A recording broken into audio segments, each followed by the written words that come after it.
आज की स्टूडेंट को आरआरबी ग्रुप डी के क्वेश्चंस को सॉल्व कराऊंगा। ठीक है, जो 18 अगस्त को पूछा गया है। ठीक है, आप लोगों के माध्यम से मुझे कुछ क्वेश्चंस मिले हैं, उन क्वेश्चनों को आपको सॉल्व कराऊंगा। ठीक है, और सभी क्वेश्चंस को हम लोग क्या करेंगे, ट्रिक से सॉल्व करेंगे। तो चलिए अब शुरू करते हैं।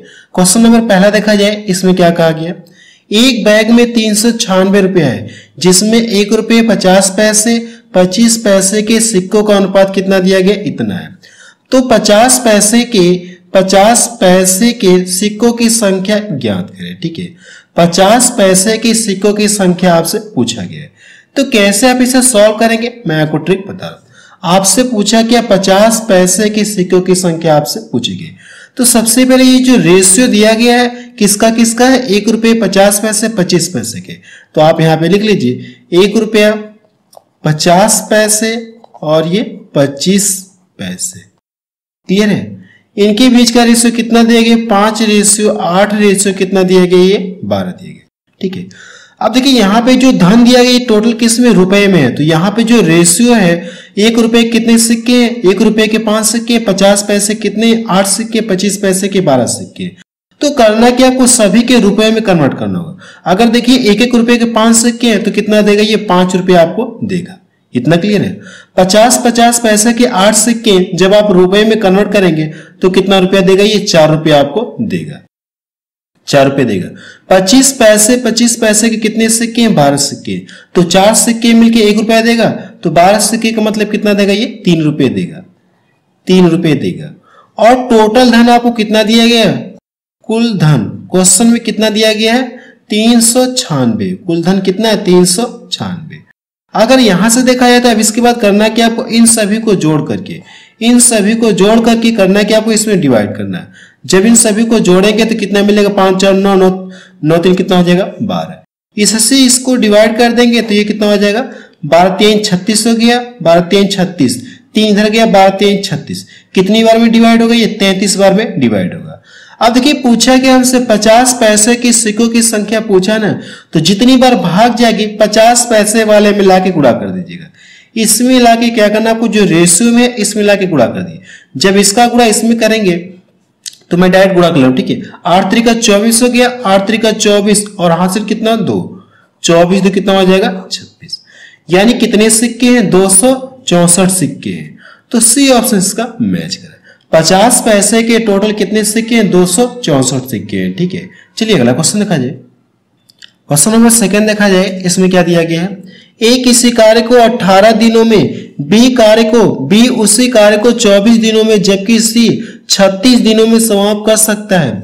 यदि ए बी और सी एकांतर दिनों का मतलब क्या है, एक दिन गैप करके, यानी एक दिन के अंतराल पर कार्य करते हैं तो कार्य कितने दिनों में समाप्त हो जाएगा, इसमें आपसे ये पूछा गया है। तो सबसे पहले करना क्या, आपको इन सभी का आपको एलसीएम निकालना है। ठीक है, इन सभी का करना क्या, आपको एलसीएम आपको निकालना है। बी है, बी कितने दिन में करने के लिए कह रहा है, ये बी 24 दिन में करने के लिए कह रहा है।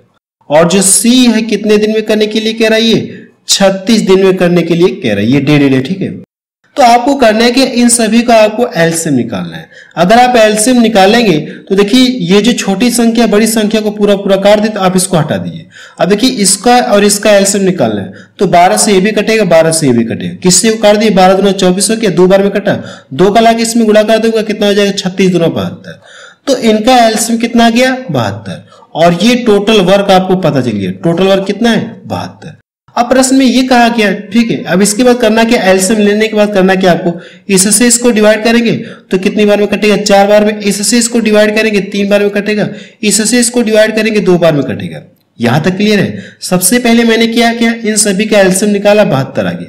एलसीएम लेने के बाद इससे इसमें डिवाइड करेंगे, 4 बार कटेगा, इससे इसमें डिवाइड करेंगे 3 बार में कटेगा, इससे इसको डिवाइड करेंगे 2 बार में कटेगा। अब देखिए क्वेश्चन में ये कहा गया कि जैसे अगर ये कोई कार है, कहने का मतलब ये कि अगर पहले दिन ए कार्य में जा रहा है तो कार्य में कौन नहीं जाएंगे, बी और सी कार्य पर नहीं जाएंगे। बी और सी जो है ये लोग कार्य में नहीं जाएंगे। ठीक है, अगले दिन बी वाला जाएगा तो ए और सी कार्य में कार्य नहीं करेंगे। फिर अगले दिन इस तरह से सी कार्य करेगा तो ए और बी कार्य नहीं करेंगे, यानी कार्य एक दिन के अंतराल पर ये लोग कर रहे हैं। तो टोटल कार्य कितने दिन में फिनिश होगा, इसमें आपसे ये पूछा गया है। अगर ये देखा जाए, जैसे ये जाएगा अपने हिस्से का काम करेगा 4 काम करेगा, जो बी है अपने हिस्से का काम करेगा 3 काम करेगा, और जो सी है इतना, यानी 3 दिन में टोटल कितना कार्य समाप्त होगा, 4 3 7 2 9। अगर इस तरह से देखा जाए तो 9 कार्य समाप्त करने में कितने दिन का समय लग गया, 9 दिन का समय लग गया। अगर मैं करूं क्या, तीनों को साथ साथ भेज दूं, मैं ऐसा कह दूं कि आप तीनों मिलकर कार्य करिए, जितनी बार भाग जाएगी, ठीक है, यानी जितने दिन ये लोग मिलकर कार्य करेंगे, अगर उसमें 3 से गुणा कर लिया जाएगा तो मुझे ये पता चल जाएगा कि वह एकांतर में कार्य करेंगे तो कार्य कितने दिन में समाप्त होगा। जितने दिन साथ साथ कार्य करेंगे, अगर उसमें 3 से गुणा कर लूंगा तो मुझे वही कार्य ये पता चल जाएगा कि अलग अलग कार्य करने में कितना दिन का समय लगेगा। अगर इस तरह से देखा जाए तो एक दिन में ये लोग कितना काम करेंगे, 9, और करना कितना, इतना। इससे करिए कि आप इसमें डिवाइड कर दीजिए। जब इसको डिवाइड करेंगे भाग 8 बढ़ जाएगी, यानी तीनों मिलकर उसी कार्य को कितने 8 दिन में समाप्त कर सकते हैं। लेकिन करवाना क्या, एक एक दिन के अंतराल पर करवाना, तीनों से एक एक दिन के अंतराल पर कराना। तो इसमें 3 से लाके गुणा कर दीजिए तो ये कितना हो जाएगा, 24। अब मुझे ये पता चल गया कि अगर वो क्या करे, तीनों मिलकर तीनों एक एक दिन के अंतराल पर कार्य करे तो कार्य कितने दिन में फिनिश होगा, 24 दिन में फिनिश होगा। ये इसका आंसर आ गया, ठीक है। चलिए अगला क्वेश्चन देखा जाए, क्या क्वेश्चन एग्जाम में पूछा गया था। क्वेश्चन नंबर 3 देखा जाए, इसमें क्या कहा गया है, 2 बसें एक ही समय पर 2 बस स्टैंड से एक दूसरे की तरफ 40 किलोमीटर प्रति घंटा और 50 किलोमीटर प्रति घंटे की स्पीड से चलती है। जब वे मिलती हैं एक बस दूसरी बस से 116 किलोमीटर अधिक चल चुकी है, तो दोनों बस स्टेशनों के बीच की दूरी क्या है, इसमें आपसे ये पूछा गया। अगर मैं मान लो ये 2 स्टेशन है, ये स्टेशन ए है और ये स्टेशन बी है। अब ये कहा गया यहां से एक बस चल रही है, यहां से एक बस चल रही है जिसकी चाल कितनी दी गई है, 40 किलोमीटर प्रति आवर से। अब यहां से एक बस चल रही है जिसकी चाल कितना दी गई, 50 किलोमीटर प्रति आवर से, 50 किलोमीटर प्रति आवर से। अब ये कहा गया है, अगली लाइन देखिए क्या कहा गया, जब वो मिलती हैं तो एक बस दूसरी बस से कितना अधिक चलती है, इतना अधिक दूरी तय करती है। जब वे मिलती हैं, ठीक है, जब वे मिलती हैं तो ये देखा गया कि जो एक बस है दूसरी बस से इतना दूरी अधिक तय की, उतने ही समय में क्या कर दिया, इतना दूरी अधिक तय कर लिया।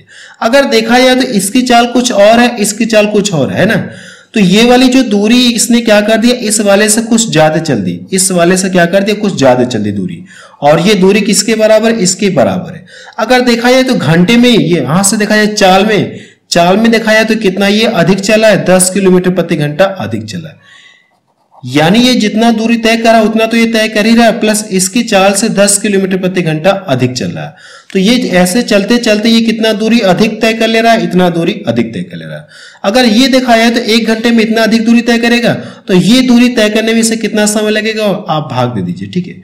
अगर आप भाग देंगे तो 160 और ये 4, अगर आप इससे इसमें भाग देंगे तो कितना मिल जाएगा, 16 घंटे चलाओगे कि नहीं चलाओगे। अगर आप टाइम निकालेंगे तो करना है कि आपको ये जो दूरी दी गई है चाल से करिए कि आप भाग दीजिए, तो आपको टाइम पता चल जाएगा। यानी मुझे ये पता चल गया कि दोनों जो बसें हैं कितने घंटे चली होंगी, 16 घंटे चली होंगी। क्लियर है, यानी 16 घंटे ये भी चली होगी, 16 घंटे ये भी चली होगी।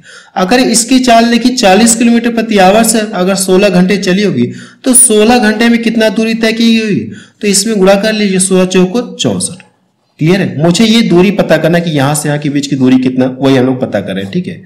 16 चौको 64, यानी ये जो 16 घंटे में इतना दूरी तय करेगा। अब इसकी चाल 50 है, लेकिन ये चला कितना, 16 घंटे तक चला। अगर 1 घंटे में 50 किलोमीटर चला तो 16 घंटे में कितना चलेगा, 16 पच्चे 80, 16 पच्चे 80 यानी 800 किलोमीटर चलेगा। अब देखिए करना कि इसने 600 कितना 40 किलोमीटर दूरी तय की, और इसने कितना दूरी तय की, इतना दूरी तय की 800। अगर आप घटाएंगे तो देखिए आपको 160 अधिक आपको मिलेगा, ये वाला, ठीक है, 160 अधिक आपको मिलेगा। क्लियर है, लेकिन पूछा कि दूरी पूछा है तो दोनों को करिए कि आप ऐड करिए। जब दोनों को ऐड करेंगे तो यहां से कितना हो जाएगा, 8 6 14, 8 6 14, 1400 कितना हो जाएगा, ये 40, 1440 किलोमीटर। यानी दोनों बस स्टेशन के बीच की दूरी कितना है, 1440 किलोमीटर, 1440 किलोमीटर। ये इसका आंसर आ गया, ठीक है। चलिए अगला क्वेश्चन देखा जाए, क्या क्वेश्चन एग्जाम में पूछा गया था, ठीक है। क्वेश्चन नंबर 4 देखा जाए, इसमें क्या दिया गया है, चीनी के दाम में 12.5% घटने पर एक व्यक्ति 840 रुपए में 3 किलोग्राम और चीनी अधिक खरीद सकता है। चीनी की नई कीमत प्रति किलो कितना है? यानी जो चीनी का दाम पहले जो भी रहा होगा, अब उसमें कितने की कमी होगी? चीनी का दाम घट गया। अगर घट गया तो आज वो कर क्या रहा है? इतने ही रुपए में, जब चीनी इतने रुपए में कुछ खरीदता था, जैसे मैं ये समझा रहा हूं, इस क्वेश्चन को मैं आपको समझा रहा हूं, लेकिन आप डायरेक्ट कैसे करेंगे वो भी बताऊंगा। अगर मैं मान लू 840 रुपए में, इस क्वेश्चन को बस आपको समझा रहा हूं, 840 रुपए में कोई व्यक्ति है कुछ चीनी खरीदता था, बट मुझे नहीं पता कितना केजी ये खरीदता था। लेकिन आज हुआ क्या? चीनी के दाम में कितने की कमी होगी? 12.5%। 12.5% को हम लोग क्या कर सकते हैं? 25/2 कर सकते हैं। 25/2 कर सकते नहीं कर सकते? इतने परसेंट की कमी हुई। तो इतने परसेंट की कमी हो गई, तो आज ये कर क्या रहा है? 840 रुपए में, 840 रुपए में पहले जो चीनी मिलती थी, इतना चीनी तो इससे मिल ही रही है, प्लस कितना एक्स्ट्रा मिल रही है? 3 केजी एक्स्ट्रा मिल रही है। 3 केजी चीनी एक्स्ट्रा मिले। तो आपसे यही पूछा गया है कि चीनी का जो नया मूल्य है ये बताइए। ठीक है, घटने के बाद चीनी का नया मूल्य क्या है, इसमें आपसे ये पूछा गया। अगर आप इसका क्या करेंगे, इसका जो 840 है इसका 25% निकालेंगे, और इसका मतलब क्या हो जाएगा? इसको हम लोग ऐसे कर सकते क्या? 1/8। 25/2% का मतलब कितना? 1/8 है कि नहीं है? परसेंटेज हटाएंगे, बटा 100 देगा, तो 25 चौको 100, 4 दूना 8, 1/8 कर सकते हैं। क्लियर। अब इसका करना क्या? इतनी ही तो कमी हो रही है, तो इसका निकालेंगे 840 का 1/8, तो 8 कम 8 हो गया, 8 25 40, यानी कितने रुपए की कमी हो रही? 105 रुपए की। ठीक है, परसेंटेज में इतने की कमी हो रही है, लेकिन रुपए में इतने रुपए कमी, और इतने रुपए बराबर ही उससे क्या हो रहे? 3 केजी चीनी अधिक मिले। 3 केजी चीनी अधिक मिले। अगर 3 केजी चीनी का दाम इतना है, तो आपसे पूछा क्या? 1 केजी का दाम। तो 1 केजी का दाम पता करने के लिए इसमें क्या करिए? आप डिवाइड कर दीजिए। जब इसमें डिवाइड करेंगे 3 से, तो यहां से 3 1 कम 3 हो गया, 3 3 का 9 हो गया, 3 3 का 9, एक इधर गया, 3 5 15। चीनी का नया मूल्य आपको कितना पता चल गया? चीनी का नया मूल्य कितना पता चल गया आपको? 35 रुपया प्रति केजी है। ये इसका आंसर आ गया।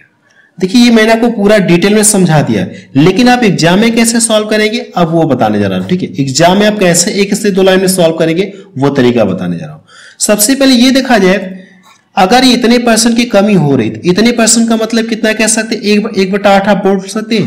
1/8 की कमी हो रही, 12.5 बोलूं या 1/8 बोलूं, दोनों तो बात एक ही है ना। तो करना क्या आपको? इसका क्या करेंगे?